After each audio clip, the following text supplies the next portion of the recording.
Welcome back to our channel Jilebi cuisine. ഞാൻ ജിബി ജിജോ. ഇന്ന് ഞാൻ വന്നിരിക്കുന്നത് ഒരു നാടൻ ഇറച്ചിക്കറിയുമായിട്ടാണ്.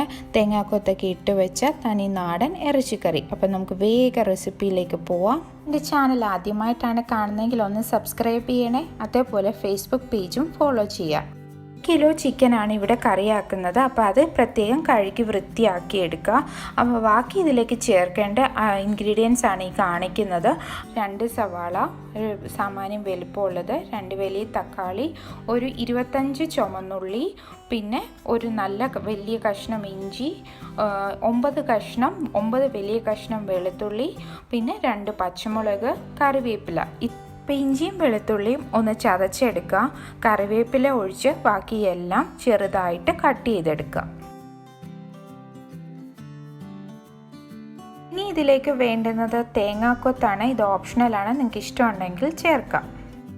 ചിക്കൻ കറിയുടെ ഒരു ടേസ്റ്റ് കൂട്ടുന്നതിനായിട്ട് ഗരം മസാല നമുക്ക് ഫ്രഷ് ആയിട്ട് പൊടിച്ചെടുക്കാം. ഒരു 2 ടീസ്പൂൺ പെരിഞ്ജീരകം എടുക്കുക, 5 ഗ്രാമ്പൂ, 4 ഏലക്ക, ഒരു ചെറിയ പീസ് ജാതിക്ക, പിന്നെ ഒരു ചെറിയ കഷ്ണം ജാതിപത്രി, പെട്ട 1 ഇഞ്ച് നീളമുള്ള 3 കഷ്ണം എടുക്കുക. പിന്നെ ഇവിടെ എഴുതിയിരിക്കുന്നത് വഴണയിലയാണ്. ഇത്രയും കൂടെ ചേർത്തിട്ട് നമുക്കൊന്ന് മിക്സിയിൽ അടിച്ച് പൊടിച്ചെടുക്കാം. ഒരു നാടൻ കോഴിക്കറി ആയതുകൊണ്ട് ഞാനൊരു മൺചട്ടിയിലാണ് ചെയ്യുന്നത്. നിങ്ങൾക്ക് വേണമെങ്കിൽ ഏത് കുക്ക് വെയർ വേണമെങ്കിലും യൂസ് ചെയ്യാവുന്നതാണ്. നല്ലപോലെ ചട്ടി ചൂടായിട്ടുണ്ട്. അപ്പോൾ ഇതിലേക്ക് വെളിച്ചെണ്ണ ഒഴിച്ചു കൊടുക്കാം. ഏകദേശം ഒരു 4 ടേബിൾ സ്പൂണോളം വെളിച്ചെണ്ണ ഞാൻ ഇതിലേക്ക് ഒഴിച്ചു കൊടുക്കുന്നുണ്ട്. കടുക് ഇട്ട് കൊടുക്കാം. നമുക്കിനിയും ഇതിലേക്ക് ഇഞ്ചി, വെളുത്തുള്ളി, പിന്നെ ചുമന്നുള്ളി ഇത്രയും കൂടെ ഇട്ട് കൊടുത്തിട്ട് നല്ലപോലെ ഒന്ന് വഴറ്റിയെടുക്കാം. അതിൻ്റെ ഇഞ്ചി വെളുത്തുള്ളിയുടെ പച്ചക്കുത്തൊക്കെ മാറിക്കിട്ടണം. അപ്പം നല്ലപോലെ ഒന്ന് വഴറ്റിയെടുക്കാം. ഇവിടെ അടുത്ത് ചുമന്നുള്ളി ഇല്ല എന്നുണ്ടെങ്കിൽ ഒരു ചെറിയ സവാള അരിഞ്ഞു ചേർക്കാം. അപ്പോൾ ഇതിലേക്ക് തേങ്ങാക്കൊത്തിട്ട് കൊടുക്കാം. അപ്പോൾ ഇഞ്ചിയും വെളുത്തുള്ളിയൊക്കെ നല്ലപോലെ വഴണ്ടതിന് ശേഷമാണ് തേങ്ങാക്കൊത്തിട്ട് കൊടുത്തത്.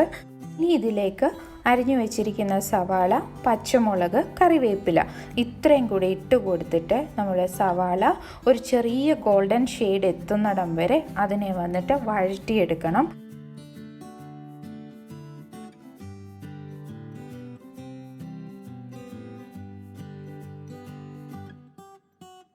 ആവശ്യത്തിനുള്ള ഉപ്പും കൂടെ ഇട്ട് കൊടുക്കാം.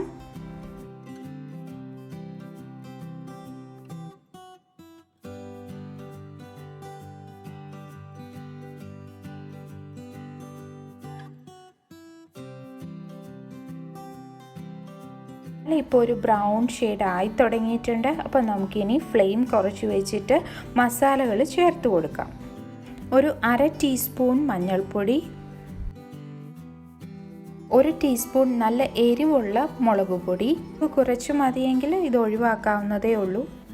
1/4 ടീസ്പൂൺ കാശ്മീരി ചില്ലി പൗഡർ,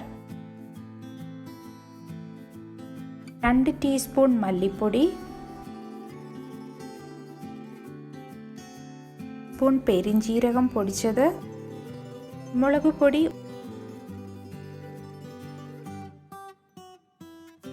ഇതുപോലെ ഇളക്കി കൊടുക്കുക. എന്നിട്ട് അതിൻ്റെ പച്ചക്കുത്ത് മസാലയുടെയൊക്കെ പച്ചക്കുത്ത് മാറാനായിട്ട് 1 മിനിറ്റോളം കുക്ക് ചെയ്യുക. ലോ ഫ്ലെയിമിലാണ് കുക്ക് ചെയ്യേണ്ടത്.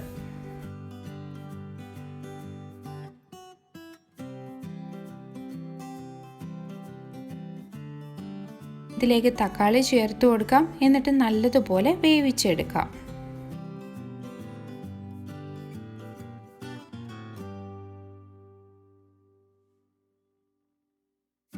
ഒന്ന് അടച്ചു കൊടുക്കുക. അപ്പോൾ തക്കാളി നല്ലപോലെ വെന്ത് കിട്ടും.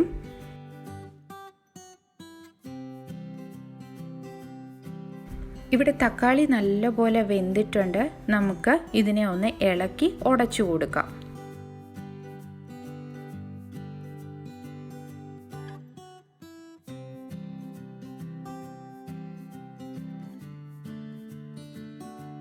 അപ്പോൾ ഇനി ഇതിലേക്ക് നമുക്ക് കഴുകി വൃത്തിയാക്കി വെച്ചിരിക്കുന്ന ചിക്കൻ ഇട്ട് കൊടുക്കാം.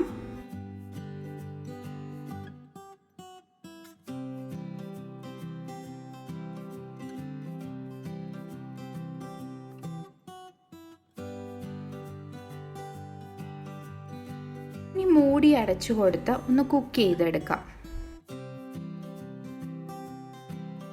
ഇപ്പോൾ ഇവിടെ ചിക്കൻ വെന്തിട്ടുണ്ട്. ചിക്കൻ അകത്തു നിന്നുള്ള വെള്ളം എല്ലാം പുറത്തേക്ക് വന്നിട്ടുമുണ്ട്. അപ്പോൾ ചിക്കനും നല്ലതായിട്ട് വെന്തിട്ടുണ്ടെന്നാണ് അതിൻ്റെ അർത്ഥം. ഇനി നമുക്ക് ഇതിലേക്ക് കുറച്ച് ചൂടുവെള്ളം ഒഴിച്ചു കൊടുക്കാം. നിങ്ങൾക്ക് കറി എത്ര കൂടുതൽ വേണമെന്ന് വെച്ചാൽ അതിനനുസരിച്ച് വെള്ളം ചേർത്ത് കൊടുക്കുക. ഇവിടെ 1 കപ്പ് ചൂടുവെള്ളമാണ് ചേർത്ത് കൊടുത്തത്.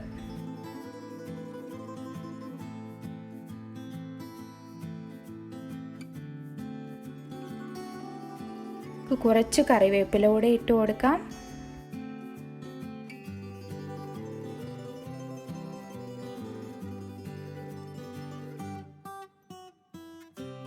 മൂടി വെച്ച് അടച്ച് ഒന്ന് കുക്ക് ചെയ്തെടുക്കാം. ഇവിടെ കറിയൊക്കെ തിളച്ചിട്ടുണ്ട്. ഇതിലേക്ക് നമുക്ക് പൊടിച്ചു വെച്ചിരിക്കുന്ന ഗരം മസാല ചേർത്ത് കൊടുക്കാം.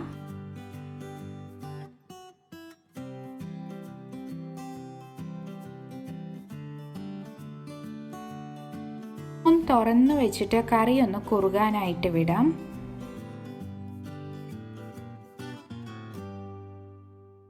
ഇപ്പോൾ പരുവത്തിന് കറിയൊക്കെ കുറുകിയായിട്ടുണ്ട്.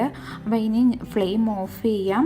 അപ്പോൾ വളരെ ടേസ്റ്റി ആയിട്ടുള്ള ഭയങ്കര ഫ്ലേവർഫുള്ളായിട്ടുള്ള ഒരു നാടൻ ചിക്കൻ കറിയാണ്. ഗരം മസാലയൊക്കെ ഫ്രഷ് ആയിട്ട് പൊടിച്ച് ചേർക്കുമ്പോൾ ചിക്കൻ കറിക്ക് തന്നെ ഒരു പ്രത്യേക ടേസ്റ്റും ഒരു മണവും ഒക്കെയാണ്. നിങ്ങൾ അടപ്പ് തുറക്കുമ്പോൾ തന്നെ നിങ്ങൾക്കത് മനസ്സിലാവും. അപ്പോൾ നിങ്ങൾക്ക് വീഡിയോ ഇഷ്ടപ്പെട്ടാൽ ലൈക്ക് ചെയ്യുക, ഷെയർ ചെയ്യുക, കമൻറ്റ് ചെയ്യുക. അപ്പോൾ വീണ്ടും കാണുന്നത് വരെ ബൈ ബൈ. Thank you.